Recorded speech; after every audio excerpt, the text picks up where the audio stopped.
Assalamualaikum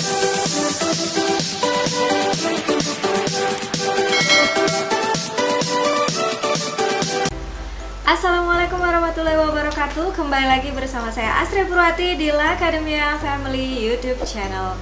Kali ini saya akan berbagi informasi terkait dengan proceeding internasional yang terindeks pada database bereputasi. Nah, fungsi sharing kali ini adalah untuk memberikan pengetahuan kepada kita semua, para penulis artikel ilmiah yang ingin mempublikasikan artikel ilmiahnya ke dalam satu conference proceeding, agar dapat menentukan conference proceeding mana yang kita kehendaki, yang sesuai dengan keinginan kita. Apakah kita ingin masuk ke conference proceeding yang biasa saja, artinya yang tidak terindeks pada database bereputasi, atau kita memilih conference proceeding yang terindeks pada database bereputasi. Nah, biasanya conference proceeding yang terindeks pada database bereputasi ini diperlukan sebagai luaran-luaran hibah dosen yang didanai oleh Kemenristek BRIN, dan juga sebagai syarat utama dalam pengajuan hibah tersebut. Dan juga lagi tentunya untuk conference proceeding yang terindeks pada database bereputasi ini kumnya sangat besar, yakni 30 angka kredit dan juga 25 angka kredit. Sedangkan International Conference yang menghasilkan proceeding yang berupa proceeding biasa yang tidak terindeks pada database bereputasi itu nilainya hanya sebesar 15 angka kredit atau KUK. Nah, jadi kali ini saya akan mengulas terkait dengan bagaimana sih cara kita mengetahui sebuah proceeding itu terindeks pada database bereputasi atau tidak, agar ya jangan sampai kita mengikuti international conference ujung-ujungnya artikel kita tidak diindeks pada proceeding yang bereputasi dan juga bayarnya mahal. Nah, untuk itu ya, sebelum kita masuk ke proceeding mana saja yang terindeks pada database bereputasi, saya ingin sedikit membagikan tips dalam memilih proceeding. Dan biasanya ya, international conference itu akan memberikan promosi kepada kita melalui brosur-brosur yang menarik. Nah, inilah yang harus dilihat dari Anda para authors untuk menyesuaikan proceeding yang nantinya akan menerbitkan artikel Anda. Nah, yang pertama, jika kita ingin mempublikasi artikel kita pada proceeding internasional, baik yang terindeks maupun yang tidak, tentunya langkah pertama adalah kita mencari penyelenggara international conference, baik itu yang berasal dari dalam Indonesia ya maupun dari luar negeri ya. Biasanya banyak sekali kampus yang setiap tahunnya rutin menyelenggarakan international conference dan juga akan membagikan brosur-brosurnya. Nah, ketika kita sudah mendapatkan brosur ya dari international conference tersebut, silahkan Anda lihat tema dari international conference mereka, apakah sesuai dengan artikel yang telah kita persiapkan atau tidak. Jika tidak sesuai, artinya ya kita tidak dapat submit artikel kita ke dalam call for paper yang dikeluarkan oleh international conference tersebut. Jadi silahkan cari call paper yang sesuai dengan tema artikel Anda. Nah, yang kedua ya, jika di international conference Anda juga harus pastikan bahwa keynote speaker itu berasal dari negara yang berbeda, bukan hanya di satu negara saja. Karena kalau satu negara saja ya nanti terindikasi bahwa itu bukan international conference yang Anda ikuti. Nah, yang selanjutnya adalah masalah biaya ya. Jadi Anda juga harus sesuaikan budget yang Anda miliki untuk publikasi artikel Anda ini dengan biaya-biaya yang ditawarkan oleh penyelenggara international conference. Nah, di sini Anda perlu hati-hati juga karena biasanya penyelenggara international conference itu ada yang memungut biaya memang sudah include paper ya yang akan dipublikasi, tetapi ada juga yang memungut biaya itu belum termasuk biaya publikasi paper. Jadi Anda akan dikenakan biaya tambahan. Jadi jika Anda melihat kepada brosur itu, harap dibaca dengan details terkait dengan biaya dan juga proses publikasinya. Nah, yang selanjutnya yang penting di sini ya, dari brosur iklan international conference yang perlu Anda perhatikan di sini adalah publikasi yang dijanjikan itu nantinya di mana ya. Nah, biasanya jika janji publikasinya terdapat pada jurnal nasional, misalkan terakhir editasi Sinta 1, Sinta 2 gitu ya, ataupun Sinta lainnya, dan juga jurnal internasional yang terindeks pada database bereputasi, yang tidak terindeks pada database bereputasi. Ini juga kembali lagi harus Anda pastikan apakah dia meminta additional fee ataupun biaya tambahan atau tidak. Nah, jadi ini harus Anda perhatikan.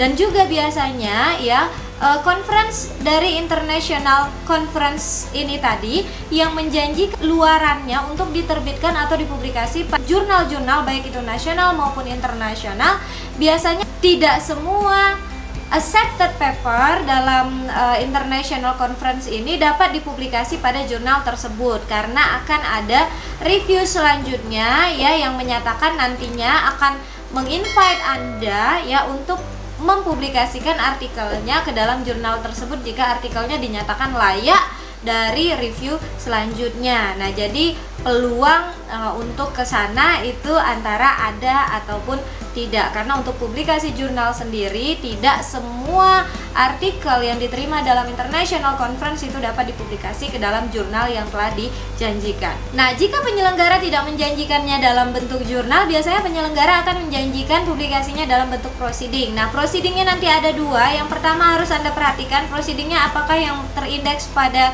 database bereputasi ataupun yang tidak. Nah, jika tidak terindeks proceedingnya, ini biasanya biaya international conference-nya akan lebih murah ya. Nah, yang kedua, jika dia terindeks, ini biaya international conference-nya akan cenderung lebih mahal dan juga proses peer review-nya juga akan lebih diperketat. Nah, itu tadi yang perlu Anda perhatikan. Nah, untuk memastikan ya conference mana yang menyajikan janji untuk dipublikasi pada proceeding internasional yang terindeks, yakni saya memiliki beberapa informasi ya yang harus Anda lihat nantinya di dalam brosur dari international conference yang diberikan kepada Anda. Nah, kita lihat satu persatu proceeding mana saja yang terindeks pada database bereputasi, yakni yang pertama adalah AIP proceeding. Jadi nanti jika di dalam International Conference brochure Anda itu menyajikan bahwa akan dipublikasi pada AIP proceeding, nah ini berarti ya artikel Anda akan dipublikasi pada proceeding terindeks Scopus. Nah, silakan lihat di sini, ini adalah website untuk AIP proceeding. Nah, untuk AIP proceeding sendiri ini memiliki subject area, artinya nanti penyelenggara international conference itu adalah berada dalam lingkup ataupun tema subject area yang sesuai dengan AIP proceeding. Yakni yang pertama di sini subject areanya adalah physical science yang terdiri dari physics, mathematics, chemistry ataupun kimia ya, material science dan juga engineering. Nah, jadi itu adalah scope dari proceeding internasional bereputasi yang diterbitkan oleh publisher AIP proceeding. Nah, nanti silahkan Anda cek lebih details di website yang telah kami berikan ini tadi. Nah, yang kedua ya yang biasanya digunakan oleh beberapa penyelenggara international conference di Indonesia yang bidangnya itu adalah bidang engineering, yakni yang sering kali kita lihat adalah IEEE Conference Proceeding. Nah, ini adalah website untuk IEEE Conference Proceeding ya. Nah, untuk IEEE Conference Proceeding ini juga ya, subject area yang di cover oleh proceeding ini yakni General Topics for Engineers ya, Engineering Profession, Aerospace, Bioengineering, Components, Circuits, Devices and Systems, Computing and Processing. Jadi juga di bidang komputer juga di cover ya sebagai subject area untuk IEEE Proceeding dan lain-lain.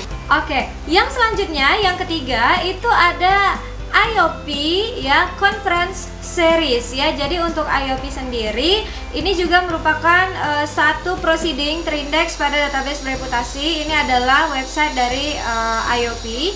Nah, untuk IOP ini sendiri subjek area yang di cover di sini adalah terdiri dari ya Physics, Materials Science, Earth and Environmental Science, Bioscience, Engineering, Computational Science and mathematics. Jadi memang masih dalam lingkup engineering. Oke. Nah, yang selanjutnya yang keempat ya ada Transtech Publication. Jadi nanti jika Anda melihat conference proceeding yang terindeks pada Transtech Publication, ini adalah juga conference proceeding yang terindeks pada database bereputasi. Nah, untuk Transtech Publication ini ada websitenya dan juga subjek areanya ini terdiri dari ya aerospace, biology, medicine, chemical, civil, electrical, computer, environmental, geoscience, mining, material science, mechanical, nanotechnology, physics, nuclear, and math. Jadi skopnya di sini juga hampir sama dengan IOP dan juga IEEE yang sebelumnya, masih kaitannya juga dengan bidang engineering. Oke, ya. Nah, yang kelima di sini ada CRC Press. Jadi CRC Press juga merupakan salah satu conference proceeding yang terindeks pada database bereputasi. Nah, ini adalah website dari CRC Press. Nah, untuk CRC Press ini beberapa subjek area yang di cover oleh CRC Press untuk proceedingnya ini yang terkait dengan Business Management and Accounting, Chemistry, ya, Education. Di sini juga ada Law ataupun hukum, Mathematics, ya, Mechanical Engineering, Medicine, obat-obatan, ya, Behavioral Science, ya, Statistics, dan juga Environment and Sustainability. Jadi untuk CRC Press ini lingkupnya agak lebih multidisiplin. Nah, yang terakhir di sini untuk memastikan ya conference proceeding Anda terindeks pada database bereputasi, Anda harus melihat lagi ya pada brosur dari International Conference Anda apakah terdapat logo dari Atlantis Press ya. Nah, ini adalah website untuk Atlantis Press ya. Dan untuk Atlantis Press sendiri ini subjek area yang masuk ke dalam proceeding terindeks pada Atlantis Press ya. Ini terdapat subjek areanya yang pertama physical dan juga formal science seperti chemistry ya, computer science and artificial intelligence ya, AI, dan juga engineering and energy ya, material science, physics and astronomy. Yang selanjutnya juga ada life science ya, ada health and medical science ya, dan juga ada social science and humanities yang di dalamnya terdiri dari business management and accounting dan juga general social science. Nah, jadi ini adalah beberapa proceeding yang terindeks pada database bereputasi yang biasa digunakan ya oleh lembaga ya yang mengadakan international conference terutama di Indonesia sendiri. Nah, biasanya lembaga tersebut bekerja sama dengan beberapa publisher ini agar dapat mempublikasikan proceedingnya pada proceeding yang terindeks pada database bereputasi. Oke, nah sekian informasi dari saya. Semoga dapat memudahkan Anda untuk menemukan ya proceeding yang terindeks pada database bereputasi di samping banyaknya penyelenggara international conference yang menyebarkan brosur dan juga promosinya. Jadi kita jangan sampai salah pilih jika kita betul-betul ingin masuk ke dalam international conference yang menerbitkan proceeding terindeks bereputasi, berarti kita harus cek ya dengan baik itu nanti akan diterbitkan di mana. Nah, sekian informasi dari saya. Semoga bermanfaat untuk Anda semuanya. Assalamualaikum warahmatullahi wabarakatuh.